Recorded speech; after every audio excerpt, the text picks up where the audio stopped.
So this is the first lecture of our Python course, or you can say Python course. We'll see in this video introduction to Python, right?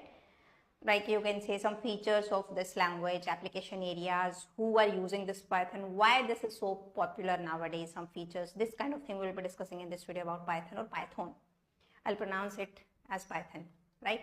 Okay, now see, Python is nowadays the most popular programming language, or you can say it is the fastest growing programming language nowadays.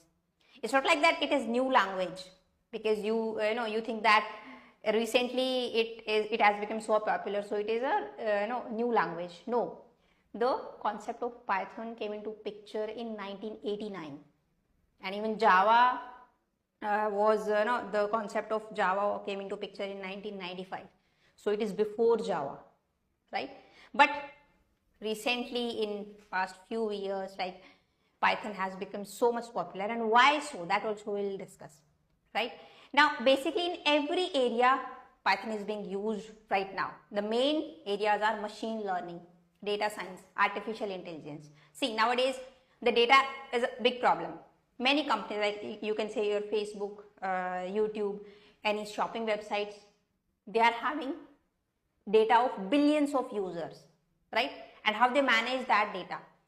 And one more thing is what, see, I think you have noticed, if you suppose nowadays I search for especially chicken curry kurtas, right? So I've been looking for these kurtas on 2 or 3 websites, shopping websites, and whenever I open any other website, for study, that kind of thing, so those relevant ads, they show me, ads of those chicken curry kurtas and all. So how they come to know, the advertisers, like how they come to know that I'm interested in buying those chicken curry kurtas. So this is what they have analyzed my data, how many websites I have visited, in which I'm interested. So they have analyzed that data, they have collected my data, they have analyzed that data, and according to that they have mined, you can say, some pattern they have formed, and they come to know that I'm interested in chicken curry kurtas. So they show me the relevant ad.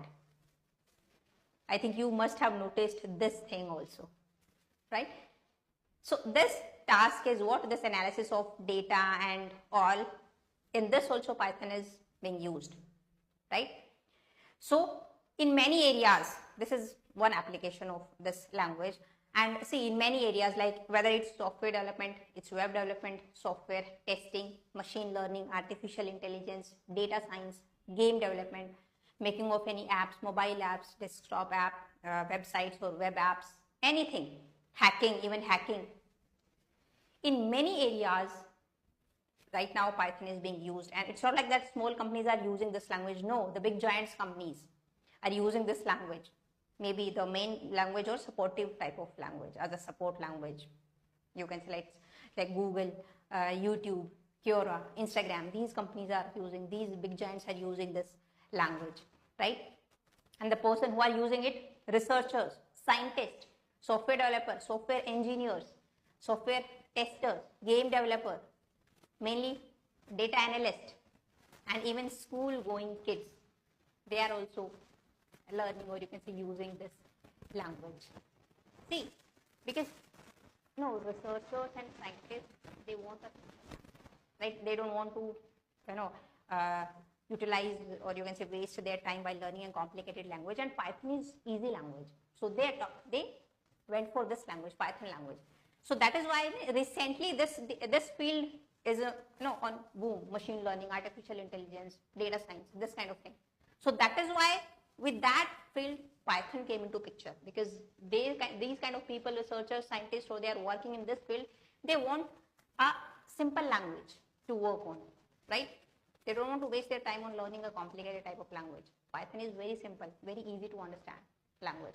So they adopted for this language, and that is why this language has become so much popular in the recent years. So why it has become so popular? Because first thing is, it is easy to learn, easy to understand, and it has wide range of applications. I have told you in how many areas, almost in every area it's being used. Second thing, you can write down, you can solve any problem with fewer lines of code. Suppose you want to print hello world in C language. So those header files, main function and printf, hello world. In C++ also header files, std, namespace std, main function and all. In Java, those you can say the main function system, public static void main, then system.out.println, and then hello world, this kind of thing. In Python, simply what you need to write, print hello world. That's it. Nothing else. A simple line. Nothing else. So, in fewer lines of code, you can solve complex problems, right? And more easily you can understand this code. So it will, save your time also. Another benefit. And it is high level language. You don't need to be aware about those memory management type of thing. Like in C, you have to aware. You have to, keep track of. You have to manage the memory manually. But here, automatic memory management is there. It is high level language. So you can do more with less. Right? With writing, you can say less code. You can do more in this. It is object-oriented programming language, but it's not like that. It doesn't support that paradigm, procedural and functional. It supports multiple paradigms, object-oriented, procedural, as well as functional. Right? It is multi-paradigm language. It is general-purpose language. Almost in every field, for making everything, you can use this language, or you can say it's multi-purpose language. It is interpreted language. These are some features of Python. You can just note down these features. So it is also Python is interpreted language, not compiled language, right? And one more feature of this is it is open source, right? So that is why it is having a huge community and rich library.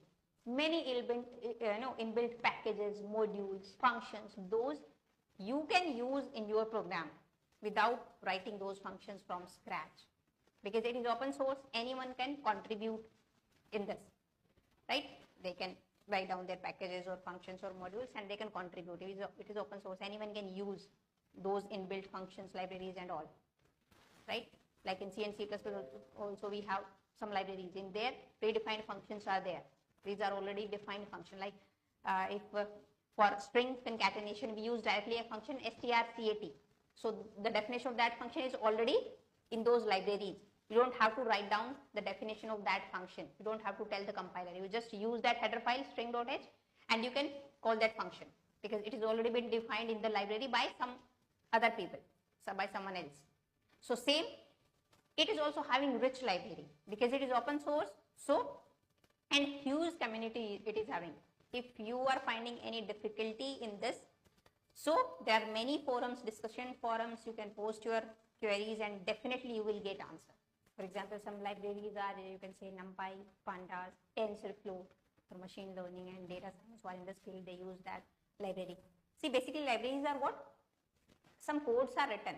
Codes of some basic functions are written on those libraries so that programmers don't have to write down those functions from scratch and they can reuse those functions in their own program, right? So that obviously it will save time of any programmer, right? Because they are reusing that function. Like for making chapatis, you need atta, right?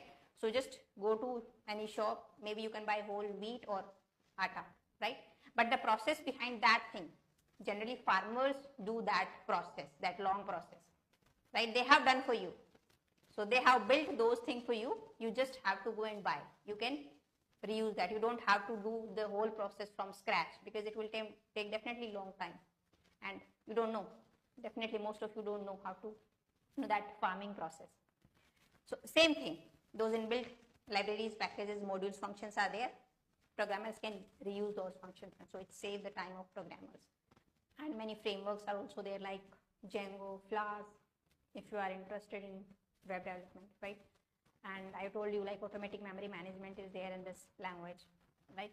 And it is extensible language, right? You can extend, you can support more features can be supported, can be added, right? More libraries or functions can be added because it is open source. Anyone can contribute in this thing, in this open source code, right?